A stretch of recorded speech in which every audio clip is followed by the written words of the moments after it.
Consumer must exercise his rights, मतलब क्या हो गया कि क्या कहते हैं, कंज्यूमर की रिस्पॉन्सिबिलिटी है कि वो जो जो उसके राइट्स हैं उसको वो यूज करे।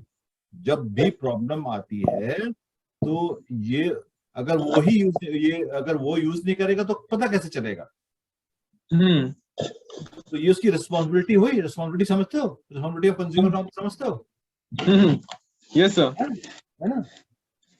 अच्छा, फिर कॉशन कंज्यूमर्स की जो और कंज्यूमर है उनको वो कर दे कि भाई देखो प्रॉब्लम है इस प्रोडक्ट के अंदर, सबको बता दे कि देखो ये इन्होंने इस तरीके से क्या कहते हैं गलत चीज करी, या ये गलत चीज बेच रहे हैं बाजार में, ये कॉशियस कंज्यूमर है जो और लोग हैं।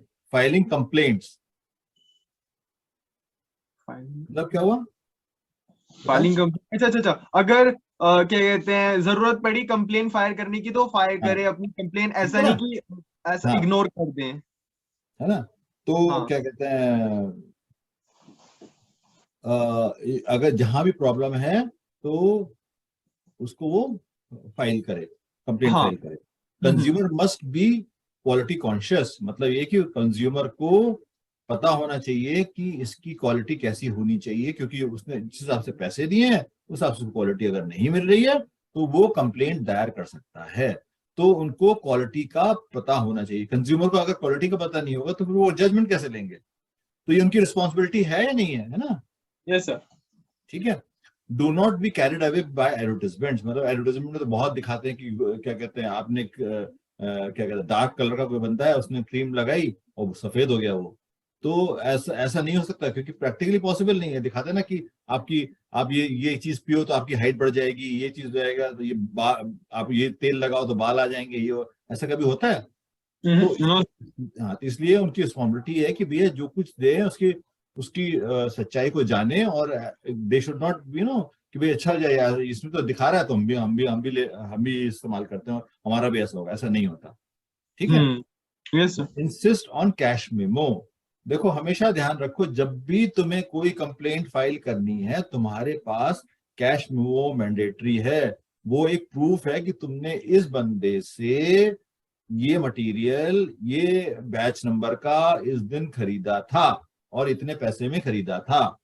अगर वो नहीं होगा तो तुम्हारी कंप्लेंट दायर नहीं हो सकती। तो इसीलिए जब भी दवाई वाई लेने जाते हैं, क्योंकि दवाइयों में प्रॉब्लम अगर आ जाए तो कल को कहते हैं कि हाँ ऐसा ली नहीं इन्होंने, क्या प्रूफ है आपके पास?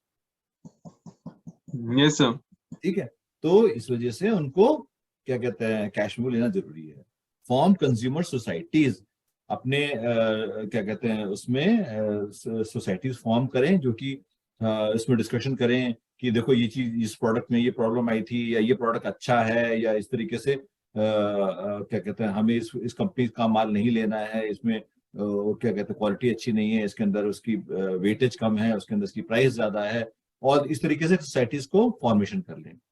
रिस्पेक्ट इन्वायरमेंट, ऐसा नहीं है कि आपने क्या कहते हैं इन्वायरमेंट को गंदा कर रहे हो आप एंड ऑल दैट, ये सब चीजें आपका ही कंज्यूमर, आप अगर कंज्यूमर हो तो क्या कहते हैं ये आपकी कुछ रिस्पॉन्सिबिलिटीज भी हैं कि क्या कहते हैं आपको इन्वायरमेंट का भी ख्याल रखना पड़ेगा। क्योंकि आप कोई चीज को कंज्यूम करके आधी कंज्यूम करी आधी फेंक दी तुमने, दिस इज नॉट राइट। है ना? क्या कहते हैं उसको आपने कूड़ा करकट फैला दिया, आपने कोई चीज खाई, आइसक्रीम खाई या रैपर वहीं फेंक दिया आपने। आप कंज्यूमर हो तो ये आपकी जिम्मेदारी है कि आप उस डस्टबिन के अंदर अपना रैपर फेंको। राइट? है ना? समझ गए? Yes sir. कोई भी चीज को आप पॉल्यूशन अवॉइड करो, कि किसी भी चीज से आपकी कंजम्पशन से अगर पॉल्यूशन हो रहा है तो उसको अवॉइड करना चाहिए। ठीक है। उसके बाद लास्ट पॉइंट है डिस्करेज मैल प्रैक्टिस, मतलब कि कोई अगर आपको पता है कि ये बंदा बिजनेसमैन है और ये इस तरीके से बदमाशी कर रहा है तो आप उसको बोलो नहीं भाई ऐसे मत करो, क्योंकि क्या कहते हैं इससे लोग बीमार हो जाएंगे या लोगों को पैसे ज्यादा देने पड़ेंगे या कुछ भी है। तो हमेशा कोई भी मैल प्रैक्टिस मतलब समझते हो? हाँ गलत काम है। हाँ, गलत काम है ना, तो वो लोगों को क्या कहते हैं जो जो भी कर रहा हो उसको वो प्रोटेक्ट, उसको वो समझाएं कि नहीं भी ऐसे नहीं है, इसको डिस्करेज करें। ठीक है। कोई क्वेश्चन इसके अंदर, कोई सवाल? No no, yes no sir. ठीक है, आगे चलें। हाँ यस सर। और एक लास्ट पॉइंट है अवेयरनेस का, कि वो सबको बताएं कि भाई ये हाँ इस तरीके की क्या कहते हैं हमारी क्या कहते हैं हमारे ये राइट्स हैं, ये सारी चीजें जो है वो लोगों को समझाएं। ये भी एक कंज्यूमर की रिस्पॉन्सिबिलिटी है ना? ठीक है, यस सर। चलो अब हम redressal act under the consumer protection act 1986 and their jurisdiction. अब देखो बहुत इंपॉर्टेंट बात है कि अगर आपको कंप्लेंट करनी है तो उसका तरीका क्या है, पहले कहाँ जाओगे, फिर कहाँ जाओगे, फिर कहाँ जाओगे। ठीक है, 3 लेवल का सरकार ने वो बनाया। ये नहीं कि आपने कहा जी मेरे को मैं इस कंपनी का पनीर लेके आया था और मैंने पनीर खाया और मेरे को तो क्या कहते हैं इतना क्या इंडाइजेशन हो गया, ये हो गया, वो हो गया, मेरे को हॉस्पिटल में एडमिट होना पड़ा और मेरा तो 10,000 रुपए का बिल आ गया, समथिंग ऑफ दैट सॉर्ट। इसलिए लिहाजा वो ये सब प्रॉब्लम करके वो सीधा सुप्रीम कोर्ट पहुंच जाए कि जी सुप्रीम कोर्ट में जाके केस दायर कर दे। तो ऐसा होता है कहीं? No sir. वो ऐसा उसको जो जिसको कोई कंप्लेंट है तो उसका एक तरीका है, 3 लेवल तक उसको जाना पड़ेगा, उसके बाद अगर कुछ नहीं होगा तो वो सुप्रीम कोर्ट जा सकता है। अभी हम उस पर चलते हैं कैसे करना है, समझ गए? मतलब ये हुआ कि अगर तुम्हें प्रॉब्लम है तो तुम्हें स्टेप बाय स्टेप मूव करना पड़ेगा अगर तुम्हें जस्टिस नहीं मिल रही है तो। ठीक है, तो ये इसको हम कहते हैं 3 टियर सिस्टम बोलते हैं। क्या क्या क्या कहते हैं 3 टियर कौन कौन से होते हैं इसके अंदर? नेशनल फोरम, स्टेट कमीशन और नेशनल कमीशन। ये 3 लेवल्स हैं। एक तो डिस्ट्रिक्ट मतलब क्या होता है कि आप जहां पे हो आपका एक डिस्ट्रिक्ट होता है। डिस्ट्रिक्ट मतलब समझते हो? हाँ हाँ, जो एरिया जो होता है। हाँ, आपका एक स्टेट में जो डिस्ट्रिक्ट होते हैं वो स्टेट। सब मिला के क्या बनती है? State state. बनती है। स्टेट बनती है ना, है ना? तो स्टेट के ऊपर फिर क्या बनता है? नेशनल। हाँ। ठीक है ना? तो हम्म। 3 लेवल होते हैं ये। ठीक है, अब डिस्ट्रिक्ट फोरम में क्या है? डिस्ट्रिक्ट फोरम अगर हम बात करते हैं तो उसका एक प्रेसिडेंट होता है और उसमें 2 मेंबर होते हैं। तो मतलब ये हुआ कि अगर तुम्हें कोई प्रॉब्लम होगी तो सबसे पहले तुम कहां जाओगे? और डिस्ट्रिक्ट। डिस्ट्रिक्ट फोरम पे, है ना? डिस्ट्रिक्ट फोरम अगर गूगल पे टाइप करोगे तो दिल्ली का भी तुम्हें डिस्ट्रिक्ट फोरम मिल जाएगा। तुम्हें प्रॉब्लम कहीं है, कुछ है, तो तुम उसमें सबसे पहले एक कंप्लेंट दायर करोगे। अब डिस्ट्रिक्ट फोरम की फॉर्मेशन कैसे होती है कि उसके अंदर एक प्रेसिडेंट होता है और 2 मेंबर्स होते हैं। ठीक है, यस। जो कि डिसीजन लेते हैं। भाई कोई ना कोई तो जज होगा ना वहां पे। एक फोरम में जब तुम एक एप्लीकेशन दायर करोगे कि भाई साहब मेरे को ये कंप्लेंट है, तो कोई ना कोई तो जजमेंट देगा, है ना? हम्म। तो वो कौन लोग होते हैं? उसमें 3 लोग होते हैं। एक उसके अंदर प्रेसिडेंट होता है और 2 मेंबर होते हैं। प्रेसिडेंट जो होता है वो रिटायर्ड होगा या वर्किंग जज of district court. District court समझते हो? डिस्ट्रिक्ट कोर्ट, हाँ, जो छोटे लेवल कोर्ट होता है दिल्ली। छोटे वाली कोर्ट होती है उसको डिस्ट्रिक्ट कोर्ट बोलते हैं। तो जो डिस्ट्रिक्ट फोरम का प्रेसिडेंट होगा वो या तो जो एग्जिस्टिंग जज होगा, जो कि डिस्ट्रिक्ट का जज हो सकता है, या वो रिटायर हो सकता है, उसको भी वो डिस्ट्रिक्ट फोरम में का प्रेसिडेंट बना देते हैं। ठीक है, और 2 क्या कहते हैं 2 मेंबर कोई भी हो सकते हैं, है ना? ठीक है ना? और ये जो अपॉइंटमेंट करी जाती है ये स्टेट गवर्नमेंट की तरफ से करी जाती है ना? स्टेट गवर्नमेंट ही अपॉइंट करती है इनको, करेक्ट है ना? Yes sir. अच्छा, अब अगर आपका जो कंप्लेंट है वो 20 लाख से कम है तो आपको पहले डिस्ट्रिक्ट फोरम में आना पड़ेगा। ठीक है, यस सर। कंप्लेंट मतलब जो आपकी वैल्यू थी ना, आपने किसी से गुड्स या सर्विसेज ली जो कि 20 लाख से कम थी, है ना? तो आपको हाँ। पहले डिस्ट्रिक्ट फोरम में आना पड़ेगा, फिर आप आगे जा सकते हो। वो भी आगे प्रोसेस बताऊंगा कैसे कैसे जा सकते हो। ठीक है, अच्छा, अब आपने कहा जी मेरे को तो क्या कहते हैं पनीर खा के प्रॉब्लम हो गई। वो मैंने पनीर जो है वो अभी भी रखा हुआ है मेरे पास, है। तो क्या करता है ये कोर्ट कि वो पनीर लेगा और उसको लेबोरेटरी में जाके टेस्ट करवाएगा कि ये वाकई खराब सप्लाई किया था या नहीं किया था, उनके टेस्टिंग मेथड्स हैं, उनसे वो पता चल जाता है कि इसे मिलावटी है, ये है, वो है, सब चीजें पता चल जाती है। तो the agency sends the good for testing in the laboratory if required and gives decision on the basis of facts and laboratory report.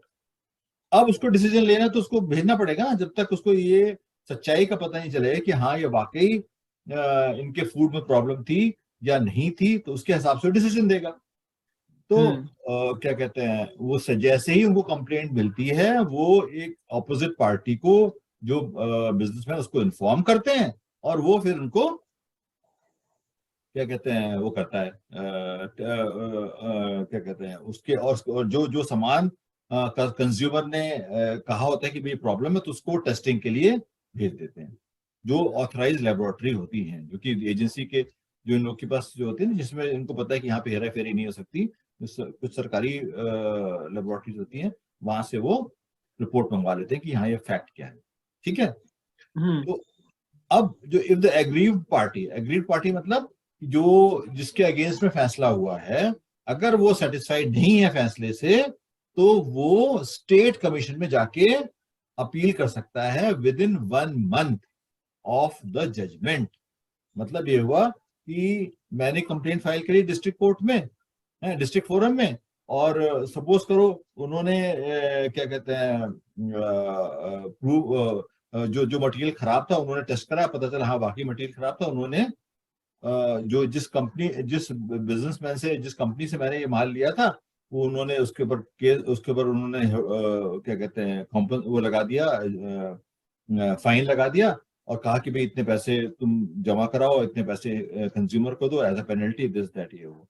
तो सपोज करो मैं वो कंपनी हूँ, तो मैं कहा नहीं नहीं जी, मेरा माल तो ठीक था, आप गलत जजमेंट दे रहे हो, तो मैं कहाँ अपील करूंगा? मैं स्टेट फोरम में चला जाऊंगा, स्टेट कमीशन में चला जाऊंगा। ठीक है।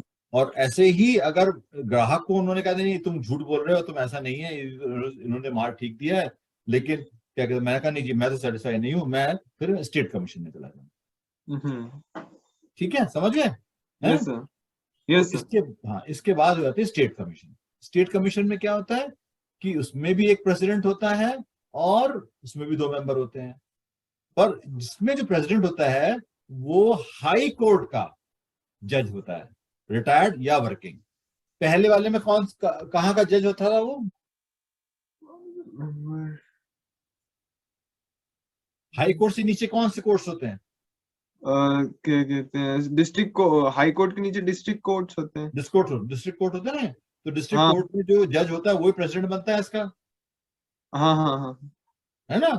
नहीं समझे? कितना सिंपल है बेटा। नहीं मतलब इसका तो जैसे डिस्ट्रिक्ट फोरम है, तो डिस्ट्रिक्ट फोरम का डिस्ट्रिक्ट कोर्ट का जज बनेगा ना। राइट। और हाँ, स्टेट के लिए? स्टेट के लिए हाई कोर्ट का। हाई कोर्ट, ठीक है ना। और इसको हाँ, अपॉइंटमेंट कौन करता है इसका, प्रेसिडेंट का? State government. State government. पिछले वाले केस में डिस्ट्रिक्ट कोर्ट में कौन करता था? उसमें भी स्टेट गवर्नमेंट। राइट, उसमें भी स्टेट। अच्छा, इसमें फर्क क्या है कि इसमें 20 लाख से ऊपर और 1 करोड़ से नीचे ये स्टेट कमीशन में चला जाता है। उसमें क्या थी फिगर? उसमें बिलो 20 लाख। हाँ, बिलो 20 लाख, उसमें 20 लाख से लेके 1 करोड़ तक की है, ठीक है ना। हाँ। और सेम चीज है कि वो भेजते हैं उसको उसके पास टेस्टिंग के लिए, और अगर प्रेसिडेंट, अगर वो रिपोर्ट जैसे भी आती है अकॉर्डिंगली वो फैसला करते हैं। और अगर ये सेटिस्फाइड नहीं हुए, जो एग्रीव पार्टी है, एग्रीव पार्टी कोई भी हो सकती है ना? यस। ठीक है ना। तो वो अपील कहाँ करेगी? वो अपील करेगी स्टेट में। स्टेट तो है ही है बेटा ये। अच्छा अच्छा, और फिर वो नेशनल में। हाँ, नेशनल में करेगी है। कब तक कर सकती है वो? अबव 1 करोड़ तक। हाँ नहीं, बट लेकिन लिमिट भी तो है ना उसके, वो टाइम पीरियड भी तो है ना उसको उसको वो करने का, भेजने, 30 अपील करने का। 30 डेज। 30 डेज, है ना? समझ गए? चलो आगे चलते हैं। नेशनल में क्या होता है? ये नेशनल कमीशन, इसमें जो एक प्रेसिडेंट होता है और 4 मेंबर होते हैं, उसमें एक वुमन जरूर होनी चाहिए। जो नेशनल कमीशन है उसमें एक प्रेसिडेंट होता है और 4। इससे पहले जो था स्टेट में, उसमें कितने कितने लोग होते थे? उसके स्टेट में होता है एक प्रेसिडेंट होता है, 2 मेंबर्स होते हैं। हाँ, वेरी गुड। इसमें कितने मेंबर्स हैं होने चाहिए? इसमें 4 मेंबर्स होते हैं, और उसमें से एक, एक वुमेन होनी चाहिए। हाँ ठीक है, और ये अपॉइंटमेंट कौन करता है? Central government. सेंट्रल गवर्नमेंट करती है, ठीक है ना। तो the complaint can file national commission of if the value of the goods exceeds 1 crore. मतलब ये हुआ कि मान लो मैंने 1.5 करोड़ का माल किसी कंपनी से खरीदा और उसके अंदर प्रॉब्लम आई, तो मेरे को नेशनल पे भी नहीं जा, मेरे को उस पे डिस्ट्रिक्ट फोरम पे भी नहीं जाना, मेरे को स्टेट कमीशन पे भी नहीं जाना, मैं सीधा नेशनल कमीशन में जा सकता हूं, है कि नहीं? Yes sir. और सेम चीज है, वो क्या कहते हैं, पार्टी उसका वो टेस्ट कराएंगे, है ना, और अगर जैसे भी depending upon the testing report उसका जजमेंट देगा। और अब अगर जो एग्रीव पार्टी है वो अगर सेटिस्फाइड नहीं है, तो वो जाएगी, कहाँ जाएगी? सुप्रीम कोर्ट में। समझ गए? Yes sir. समझ। और कब तक जा सकती है वो? 30 days, विद इन 30 30 डेज, है ना? अच्छा। क्लियर हुआ तुम्हें? Yes sir. ठीक है, ये पूरा चार्ट है उसका। मैं वो जब तुम ये प्रेजेंटेशन में शेयर करोगे तो तुम देख लेना, ये सारा सब कुछ दिया हुआ है इसके अंदर। Clear? Role of consumer organisations and NGOs, मतलब ये कि एक कंज्यूमर ऑर्गेनाइजेशंस होती हैं, एनजीओज होती हैं, जो कि क्या करती हैं, उनका क्या काम होता है? उनका काम ये होता है कि भाई लोगों को समझाए कि ये तुम्हारे राइट्स हैं, उनकी हेल्प करे जहां पे उनको प्रॉब्लम आ रही है, उनका केस फाइट करे। बहुत सारी चीजें होती हैं जो कि जो देखो बेटा, जो अनजान कस्टमर है, जिसको इग्नोरेंस नहीं ज्यादा, तो वो कहाँ जाए? वो सीधा कोर्ट में भी जा सकता है, डिपेंडिंग अपॉन उसको क्या प्रॉब्लम है। पर उन्होंने क्या किया है कि जिनको इस तरह की नॉलेज नहीं है, तो सीधा वो एनजीओ, एनजीओ मतलब समझते हो? एनजीओस, मतलब वैसे तो समझता हूँ, लेकिन ऐसे मीनिंग वर्बली क्या नहीं समझते पता। हो बताओ? ये NGOs free of cost services provide करती हैं किसी को हेल्प हाँ, करने के लिए। है ना, हेल्प करने के लिए।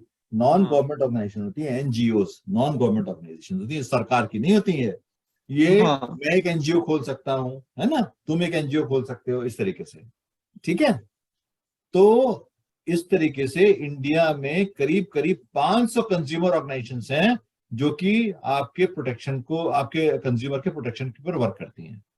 जो मोस्ट पॉपुलर है, consumer guidance society of India, Bombay की है। इस तरीके 5 4 5 तुम्हें स्क्रीन पे तुम देख रहे हो, ये सारी सोसाइटीज जो हैं, ये क्या कहते हैं, कंज्यूमर को प्रोटेक्ट करती है। और क्या क्या क्या क्या क्या, क्या इनके फंक्शंस हैं? इनके फंक्शंस ये हैं: educating the villagers, general public about consumer rights by organizing training programs, seminars and workshop। अब देखो, गांव वाले को तो पता नहीं होता कि क्या क्या उसके राइट्स हैं, हम्म तो वो गांव गांव जाते हैं, समझाते हैं लोगों को। ठीक है? क्या कहते हैं, पब्लिश करते हैं periodicals and other publication to impart knowledge about consumer problems, relief available and other matters of interest. मतलब क्या हुआ कि वो सबको बताते, देखो जी इसको प्रॉब्लम हुई थी, ये तो इसने हमारे पास आया, हमने इसकी ऐसे हेल्प करी, इसको ये सॉल्व हो गई प्रॉब्लम, है ना। हम्म Carry out comparative testing of consumer product is in accredited laboratories to test relative qualities of comparative। अगर सपोज करो वहां पे, तो वो अपना मांगता ही है, जो कोर्ट तो अपने मांगेगी, बट इससे पहले ये लोग क्या करते हैं, अच्छा कि अगर प्रॉब्लम आई तो ये खुद अपनी टेस्टिंग करवा लेते हैं। तो जब टेस्टिंग में नेगेटिव रिजल्ट आ जाता है कि हाँ भाई, उनको लगता है कि हाँ भाई ये तो प्रॉब्लम है प्रोडक्ट में, तो ज्यादा कॉन्फिडेंट हो जाते हैं कि कोर्ट अब उनके फेवर में डिसीजन देगा।